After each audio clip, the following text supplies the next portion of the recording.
Bienvenidos a este webinar que forma parte del programa VIH 2.0, más allá de la indetectabilidad. Para quienes os asomáis esta tarde por primera vez a este programa, pues que sepáis que es un programa de formación online que está auspiciado por SEISIDA y que está patrocinado por Gilead. A nosotros sabéis que nos interesa mucho sobre todo los temas y las cuestiones que se centran más en la calidad de vida, no solamente el conseguir una viremia indetectable. Yo me presento, voy a hacer de moderadora esta tarde. Yo soy Concha Amador, trabajo en la unidad de enfermedades infecciosas del Hospital Marina Baixa en Villajoyosa, Alicante. Y por cierto, estoy oyendo un ruido horrible que espero que vosotros no oigáis. Y bueno, forma parte de la Junta Directiva de SEISIDA. En la tarde de hoy, que bueno, ya estamos terminando el año, ya estamos con el 11º webinar. El tema, la verdad es que es un tema candente que nos interesa muchísimo a todos, que es testar, derivar y tratar. Este verdaderamente es uno de los temas, yo creo ahora mismo, de los más preocupantes, ¿no? Conseguir un diagnóstico precoz. Sabemos que por los datos que nos ofrece, los datos epidemiológicos que nos ofrece el Plan Nacional de SIDA, los últimos diagnósticos, los últimos nuevos casos aparecen casi el 50% son un diagnóstico tardío, ¿no? Con lo que esto supone en cuanto a problemas en el manejo, en el tratamiento y en el pronóstico. No solamente para la persona que se ha diagnosticado de VIH, sino también lo que supone en cuanto a problemas de salud pública, en cuanto a mayor transmisibilidad. Pues nada, para abordar este tema contamos con dos fantásticos ponentes que ya los habéis visto ahí. Vamos a cambiar un poquito el orden de presentación. Entonces, en primer lugar, tenemos a Francesc Martínez, que aparecía antes por aquí. Francesc, ahí está. Aquí. Hola, Francesc. Buenas tardes. Buenas tardes. ¿Qué tal? Bueno, Francesc es farmacéutico, él es doctor, se formó en la Universidad Autónoma de Barcelona. Él ha hecho su tesis sobre la influencia de los factores biopsicosociales sobre el estado de salud en las personas que tienen infección por VIH y virus de hepatitis C en España. Él además es consultor farmacéutico en Soma Medical SL y es miembro del grupo coordinador de la ONG, el Grupo de Trabajo sobre Tratamientos del VIH. Aquí él hace muchísimas tareas de gerencia, de ejecución de proyectos, de desarrollo, de redacción y además actualmente forma parte también de la Junta Directiva de SEISIDA. Y él nos va a hablar de cómo beneficia a una persona con el VIH un inicio precoz del tratamiento. A continuación, y por esto os digo que vamos a invertir un poco el orden de las charlas, tenemos al doctor Vicente Estrada. Él es el responsable de la Unidad de Enfermedades Infecciosas VIH del Hospital Clínico San Carlos en Madrid. Él se formó en la Universidad Complutense y hizo su residencia también en este hospital, en el clínico, y luego finalizó su formación en enfermedades infecciosas en centros en Inglaterra. Sus principales áreas de interés son todos los riesgos metabólicos y cardiovasculares relacionados con la infección por VIH y también la transmisión en parejas serodiscordantes. Él se ha dedicado a COVID, como nos ha pasado un poco a todos, ¿no? Que nos ha revolucionado la vida, y desde el último año y medio pues está también dedicándose a COVID y está siendo el coordinador clínico nacional del ensayo Solidarity en España, y también es asesor de la OMS en temas de vacunas y de tratamiento. Así que supongo que nos estarás escuchando, Vicente. Te damos las buenas tardes. Y Vicente, el tema que va a tratar es impacto, el título de su charla es Impacto del tratamiento precoz en la reducción de la transmisión del VIH. Entonces, pues hechas las presentaciones, lo que vamos a hacer es escuchar las dos ponencias, una detrás de otra, en primer lugar Francesc y luego Vicente. Muchas gracias por la presentación. Bien, estas dos charlas se complementan bastante entre ellas porque digamos que en una se centra, que es la mía, los beneficios del inicio precoz del tratamiento para una persona, o sea, a título individual, digamos, y la presentación de Vicente se centra más a nivel comunitario, o sea, es este tipo de intervenciones que tienen un impacto a ambos niveles, como de hecho ahora hay un tema muy candente como es la vacunación de la COVID, que también presenta estos dos niveles y en realidad en medicina esto suele pasar bastante habitualmente. Bien. Bueno, cuando iniciará el tratamiento antirretroviral ha sido, o sea, el momento en el que se inicia el tratamiento antirretroviral ha sido uno de los principales interrogantes ya desde la llegada de los primeros antirretrovirales. Se trata de una pregunta para cuya respuesta se ha tenido que ir valorando una información que como suele ser también habitual en el campo de la medicina, pues va evolucionando con el tiempo y con esta evolución pues se van produciendo cambios de paradigma que acaban afectando a las decisiones de manera como bastante importante. Es decir, que una intervención que en un inicio pues tenía sentido reservarla, a lo mejor con la evolución del tratamiento antirretroviral pues pasa lo contrario, ¿no? de cuanto antes, que básicamente es en el punto en el que nos encontramos ahora. Vamos a empezar con un poquito de historia, o sea, para ilustrar un poco este cambio de paradigma. En el año 1987 apareció el primer antirretroviral aprobado por la FDA, dado que en el momento de su comercialización la estrategia de la monoterapia solo presentaba una eficacia parcial y únicamente funcionaba a corto plazo, lo que imperaba era reservar su uso para cuando el sistema inmunitario se hallara sensiblemente debilitado. Y ves que su eficacia es parcial, únicamente retrasa un poco la evolución, entonces lo que haces es guardarlo para aquellos momentos en los que la persona necesite más ese impulso, ¿no? Es verdad que eran otros tiempos y tampoco se tenía muy claro cuál iba a ser el devenir, ¿no? O sea, al final, cuando te falta tanta información y tampoco sabes, no tienes la bola de cristal, pues eran decisiones que se tenían que tomar un poco individualizando en cada caso y un poco hasta cierto sentido por intuición.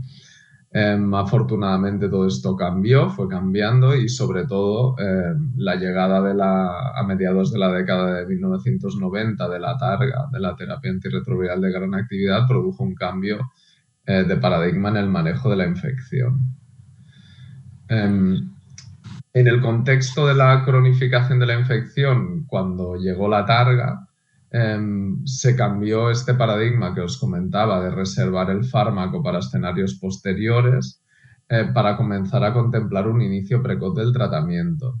El problema era que en aquellos momentos había mucha más discusión que hoy en día o mucha más controversia sobre los beneficios, o sea, el balance riesgo-beneficio de un inicio precoz del tratamiento.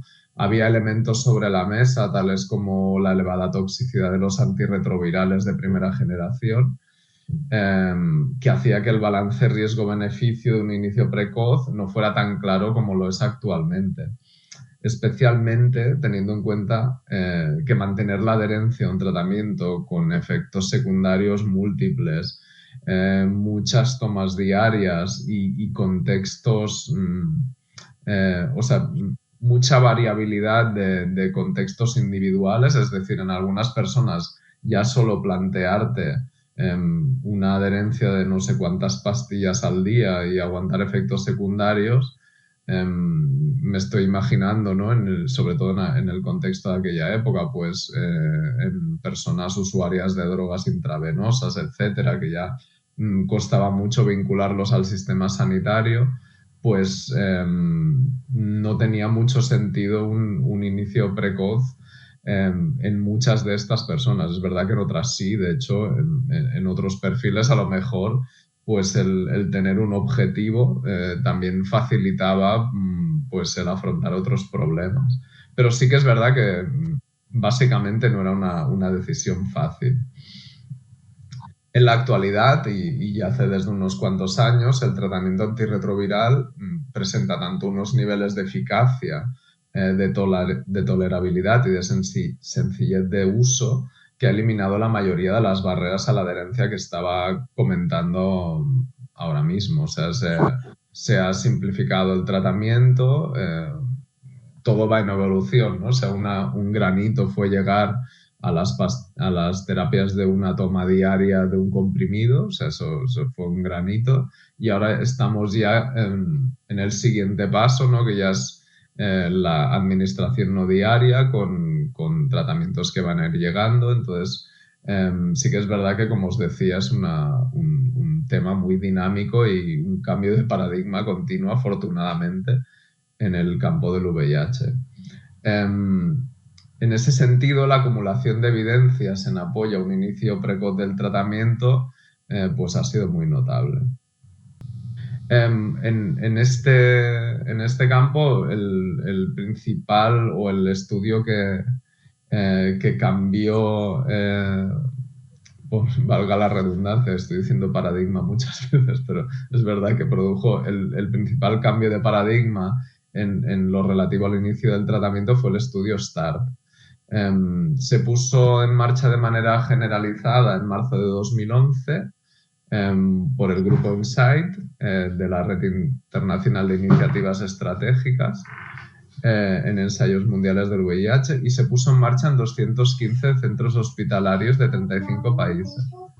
El ensayo inscribió 4.685 participantes que fueron aleatorizados a inicio inmediato de tratamiento o a esperar hasta que los CD4 bajaran de las 350 células milímetro cúbico, que era la estrategia habitual en aquella época. El ensayo se interrumpió de forma prematura por la mayor incidencia de eventos SIDA, enfermedades graves no relacionadas con SIDA o muerte en el grupo con inicio diferido. Este fue el primer gran espaldarazo al inicio precoz del tratamiento antirretroviral. Tras START, se extendió el paso del inicio del tratamiento de 350, que aún se utilizaba en muchos países, al inicio con 500 CD4, que ya se estaba utilizando en muchos países en el momento de la publicación de los datos, pues las evidencias se habían ido acumulando. Es decir, START fue como un crisol ya definitivo de evidencias que venían acumulándose desde hacía tiempo.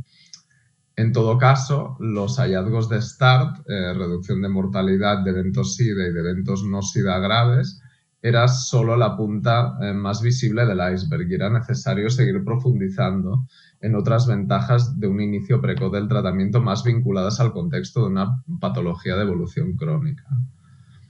Bueno, esto os he puesto aquí por hacerlo un poco ilustrativo, ¿no? El cambio de las guías de GESIDA del año 2015 a 2021. Bueno, no sé, quizá no se ve muy claramente, pero básicamente lo que ha cambiado es la fuerza de la evidencia en ser clasificado un inicio de tratamiento ya no basado en niveles de CD4 como es actualmente, sino que el inicio es en general, tan pronto como se diagnostica, está graduado como de nivel A1 de evidencia, mientras que en 2015 todavía se contemplaba solo como A1 el inicio por debajo de las 350 y como A2 de 350 a 500. O sea, ha sido una acumulación de evidencias bastante notable en este periodo. Yendo ya a cosas más concretas, o sea, cosas que se han ido desvelando sobre los efectos de un inicio precoz a nivel de la salud individual, tenemos los efectos que tiene sobre el tamaño de los reservorios. Un estudio bastante reciente de la cohorte Merlin peruana con 56 participantes, comparó el inicio de tratamiento menos de 30 días después del momento de la infección estimado, con el inicio entre 30 y 90 días después de la infección y con el inicio pasados más de 90 días de la infección. Los 3 grupos tenían reservorios de tamaño similar al inicio del tratamiento, es decir, que este momento de diferir no afectó tanto al reservorio inicial, que era prácticamente el mismo, pero sí que se vio que sobre todo la diferencia se observó entre los 3 grupos en la evolución a lo largo de 4 años del ADN integrado. Que esto se utilizó una técnica llamada TILDA que mide la frecuencia de inducción, o sea, partiendo de células extraídas de la sangre, es un sistema que produce la inducción del ARN, o sea, es ver si tienen ADN viable integrado, digamos. La disminución del ADN viral integrado y la del ADN viral inducible experimentó un descenso en 2 fases, una más rápida y una posterior más lenta. La primera fase, la caída a la mitad de los niveles del ADN viral integrado y del ARN viral inducible, fue más rápida en el grupo con inicio de tratamiento en menos de 30 días, es decir, el grupo que tenía un inicio más cercano al momento de la infección. La segunda fase fue más lenta, pero solo se observó en este mismo grupo, es decir, esta disminución más lenta de los reservorios a medio plazo, digamos, solo se producía en el grupo que tenía un inicio inmediato, lo cual daría un importante empuje a un inicio precoz con el objeto de reducir el tamaño de los reservorios. Otros efectos y consecuencias del inicio precoz del tratamiento es sobre el cociente CD4-CD8.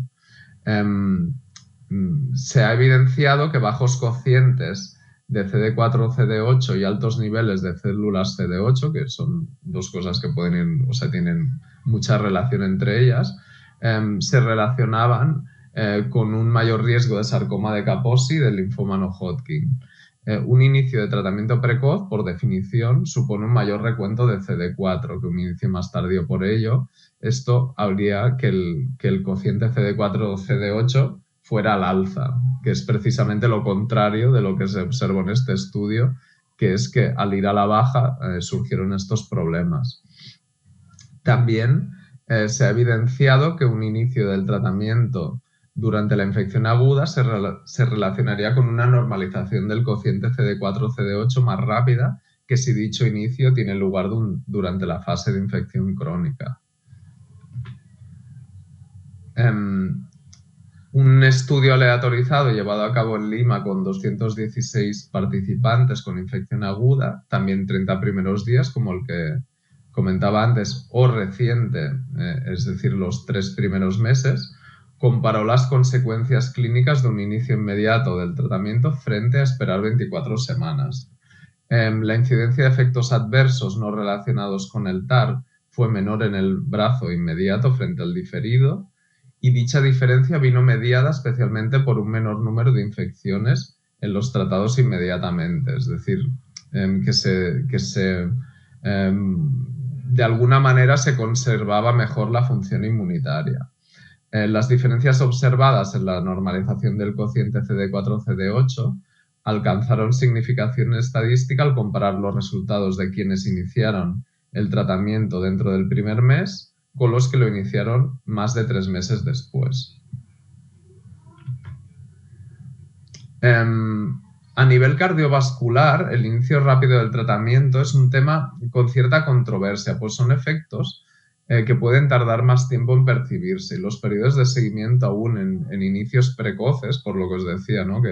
que toda la evolución del inicio precoz ha sido a lo largo de muchos años y no hace tantos que se están investigando cohortes que básicamente la más importante es la que os comentaba, START. En ese sentido, un subestudio de START concluyó que el inicio inmediato del tratamiento produjo aumentos del colesterol total, el colesterol LDL y el HDL, así como una menor necesidad de tomar antihipertensivos. Por ello se concluyó que que el efecto neto a nivel cardiovascular de un inicio precoz del tratamiento no sería clínicamente insignificante. Es decir, que por un lado parece que colaboraba en la subida de ciertos niveles de colesterol malo, pero por el otro mejoraba la tensión arterial y aumentaba el HDL, que es positivo. Entonces concluyeron esto.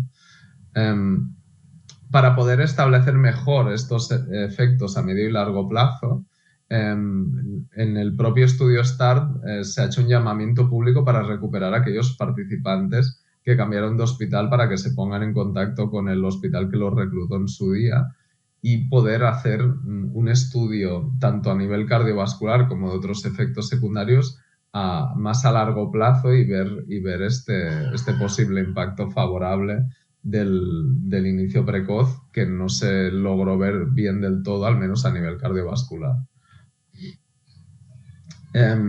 Yendo hacia estudios de mayor nivel o que aglutinan cada vez más información, llegábamos a las revisiones sistemáticas y en ese sentido un metaanálisis de la colaboración Cochrane incluyó 7 estudios y más de 18.000 participantes comparando inicio de tratamiento dentro de los 7 primeros días tras el diagnóstico con un inicio estándar del tratamiento.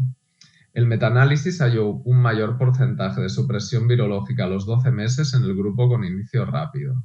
También halló una mayor adherencia al tratamiento a los 12 meses en el grupo con inicio inmediato, una mayor tasa de retención en el sistema sanitario a los 12 meses y una tendencia a una menor mortalidad, aunque no alcanzó valores significativos. Esto es relativamente habitual en las revisiones sistemáticas que a veces un resultado clínico de alta importancia se observa una tendencia sin llegar a ser estadísticamente significativa por la posible concurrencia de muchos factores de confusión, porque al final se están agrupando estudios que no medían bien lo mismo y ciertos resultados cuesta más que obtener una clara significación estadística, sobre todo cuando hay tanta variabilidad.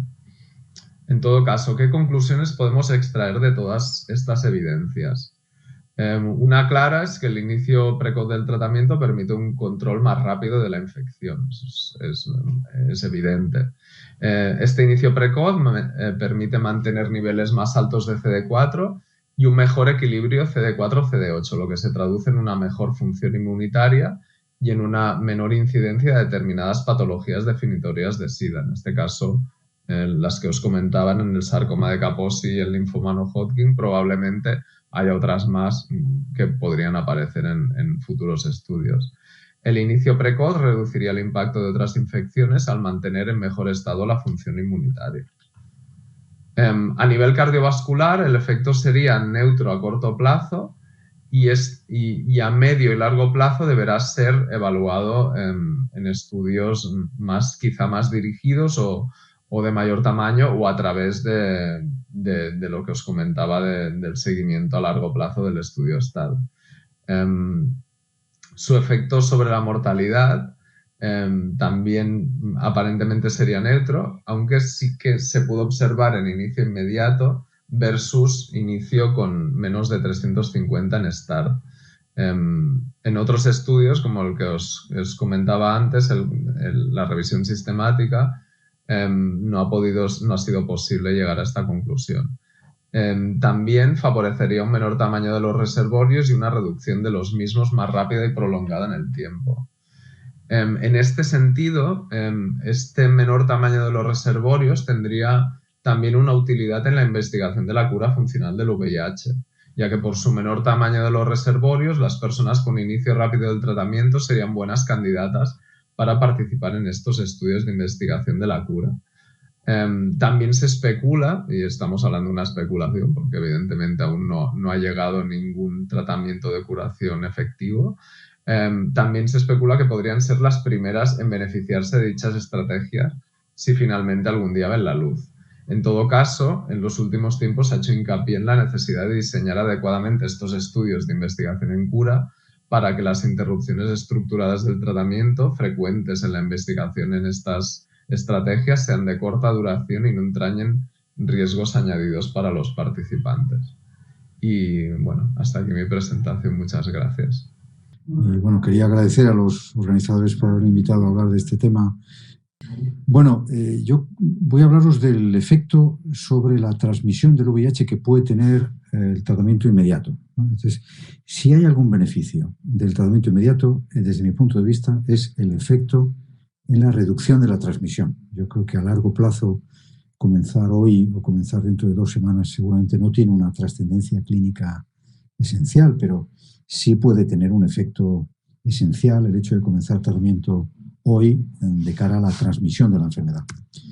Entonces, hay un paradigma que ya no hay ninguna duda, y sinceramente yo creo que esto lo teníamos que hacer más carteles, porque yo creo que es un avance esencial, ¿no?, de la medicina del VIH, y es que las personas que tienen carga bien detectable no pueden transmitir la enfermedad, aunque quisieran. Es decir, esto es imposible, y esto sinceramente yo creo que es importante que las personas que viven con VIH lo conozcan, porque yo creo que esto ayuda a reducir el estigma y conocer un poco la situación en la que está una persona que recibe tratamiento.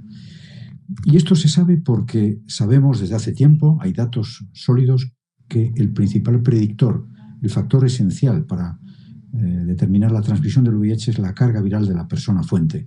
De tal forma que si una persona fuente tiene una carga viral altísima, tiene un altísimo riesgo de transmitir la enfermedad, y si una persona tiene una carga bien detectable, no tiene riesgo de transmitir la enfermedad.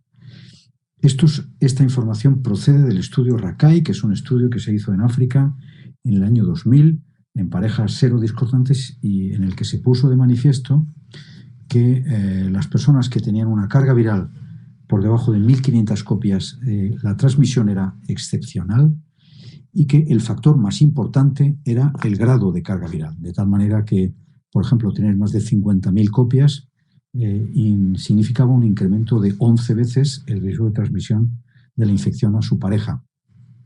Y el resto de otros factores que se consideraban en aquel momento esenciales, como por ejemplo la edad, el hecho de estar o no circuncidado, tener más de 2 parejas sexuales, incluso tener una enfermedad ulcerosa genital o secreción genital, eran factores que no se relacionan con la tasa de transmisión. El principal factor es la carga viral, de tal manera que a menor carga viral, menos riesgo de transmisión; más carga viral, más riesgo de transmisión. Es algo sencillo. Esto tiene que ver con la hipótesis del inóculo, ¿no? Si tú tienes un gran inóculo, si tú tienes una tuberculosis con una enorme población bacilar, tienes más riesgo de transmitir la tuberculosis que si no tienes población bacilar. El inóculo es esencial. Hay que eliminar el inóculo en la infección por VIH. Hay que hacer que la carga viral sea indetectable lo antes posible, ¿no?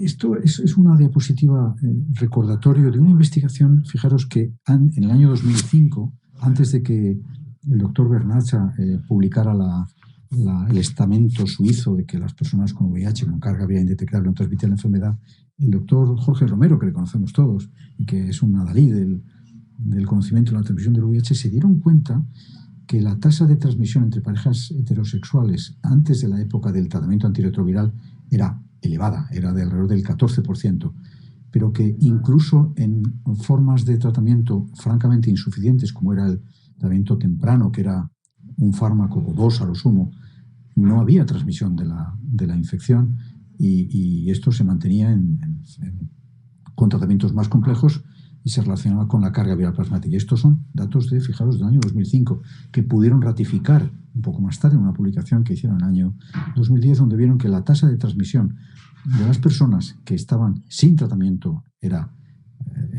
superior a las que recibían o monoterapia o terapia doble o tratamiento combinado, triple terapia, en aquel momento una terapia francamente insuficiente. No más del 70% de las personas estaban con carga viral indetectable. Por tanto, el tratamiento tiene un efecto muy claro en la transmisión de la enfermedad. Estos hallazgos se ratificaron en el estudio HPTN 052. Este es un estudio muy grande que se hizo en África fundamentalmente, donde las parejas serodiscordantes recibían, las personas con VIH recibían tratamiento fuera, antes de lo que recomendaban las guías en aquel momento, que era cuando los CD4 estaban por debajo de 250, recibieron tratamiento solamente con la finalidad de prevenir la transmisión. Y efectivamente, el tratamiento precoz de las personas con buenos CD4 reducía de forma significativa la transmisión de la enfermedad. Esto se completó definitivamente con el estudio Partner, en el que tengo el privilegio de participar en el comité ejecutivo. Recordáis, en este estudio Partner no hubo ningún caso de transmisión del VIH cuando la persona estaba en tratamiento y tenía la carga bien detectable, con un enorme número de parejas y con un seguimiento muy importante. Carga indetectable, no hay transmisión posible, ¿no? en ninguna forma. Volviendo al tema del tratamiento precoz. El tratamiento precoz es una recomendación de la Organización Mundial de la Salud. Los hallazgos que ha presentado Francesc, el beneficio desde el punto de vista clínico en los pacientes es más llamativo en personas con un sistema sanitario un poco más sencillo que el nuestro, en el que el seguimiento del paciente y la adherencia es algo muy diferente del mundo occidental. Entonces, la OMS recomienda comenzar tratamiento lo antes posible y, si es posible, comenzar el mismo día del diagnóstico de la infección, porque eso tiene, como veremos luego, repercusiones en la transmisión de la enfermedad. Este es un modelo matemático. Obviamente no hay ningún ensayo clínico en el que se haya analizado el efecto de comenzar tratamiento inmediatamente o no, porque quizá diferir el tratamiento no es ético en el momento actual por los resultados del estudio START. Entonces, casi todos los estudios que demuestran la eficacia preventiva de la infección están basados en modelos matemáticos. Entonces, este es un modelo matemático que se llevó a cabo en México, ¿no? En el que, fijaros, la tasa de infecciones, el número de la incidencia de infección por VIH es muy elevada, ¿no? Entonces, ¿qué pasaría si nosotros tratamos a los pacientes de forma inmediata, como recomienda la OMS, y además hubiera un número de personas con VIH diagnosticadas del 80%? O sea, que el primer 90 estuviera cubierto o hubiera mejorado. Fijaros, la tasa de transmisión del VIH, los nuevos diagnósticos se reducirían de forma significativa. Este constructo de conceptos, comenzar tratamiento rápidamente, reducción de la transmisión, ha hecho que en algunos sitios donde había una elevada tasa de transmisión, como por ejemplo San Francisco, se desarrollaron iniciativas que son admirables, como por ejemplo la iniciativa esta de Getting to Zero de San Francisco, que ellos se proponen que haya cero nuevas infecciones, 0 muertes por VIH y 0 estigma y discriminación. Eso implica, además de estos 3 puntos, eliminar la hepatitis C y reducir las tasas de infección sexual y prevenir la sífilis congénita. Este es un procedimiento que ha repercutido, fijaros, desde el año 2013, cuando se inició esta estrategia, de que el tiempo desde el diagnóstico hasta conseguir una carga viral inferior a 200 copias se ha reducido de forma muy notable hasta el año 2018. ¿No? Entonces, el principal objetivo de este proyecto es que la gente esté en tratamiento lo antes posible, más que esperar a comenzar el tratamiento antirretroviral, y eliminar todas las barreras para el tratamiento y para la supresión virológica, porque esto es algo que tiene impacto significativo en la vida de las personas y en la transmisión de la enfermedad.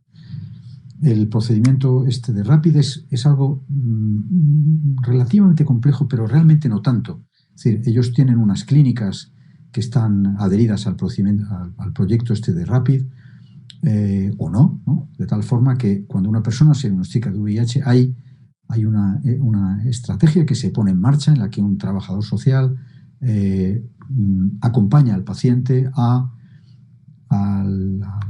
los servicios médicos para que el paciente tenga acceso a una evaluación psicosocial, que tenga acceso al tratamiento inmediatamente, que ese mismo acompaña al paciente para que se le haga una historia médica, una exploración física, se hable con él sobre el estado del VIH, el tratamiento, qué preguntas puede tener la persona recién diagnosticada de VIH sobre su enfermedad, se le hacen análisis de sangre y se le ofrece tratamiento inmediato, que en este caso son regímenes basados en inhibidores de la integrasa, que luego veremos que ofrecen un plus. Se le ofrece al paciente comenzar tratamiento lo antes posible, la prescripción se le manda a la farmacia más cercana al domicilio del paciente. Esto no es en absoluto lo que hacemos en España. Desgraciadamente esto es medicación hospitalaria y esto supone un problema enorme. Y luego se le propone al paciente un seguimiento de tal manera que esa persona no se quede sola ni abandonada después del diagnóstico, sino que tiene que entrar en la vía de comenzar tratamiento y supresión lo antes posible.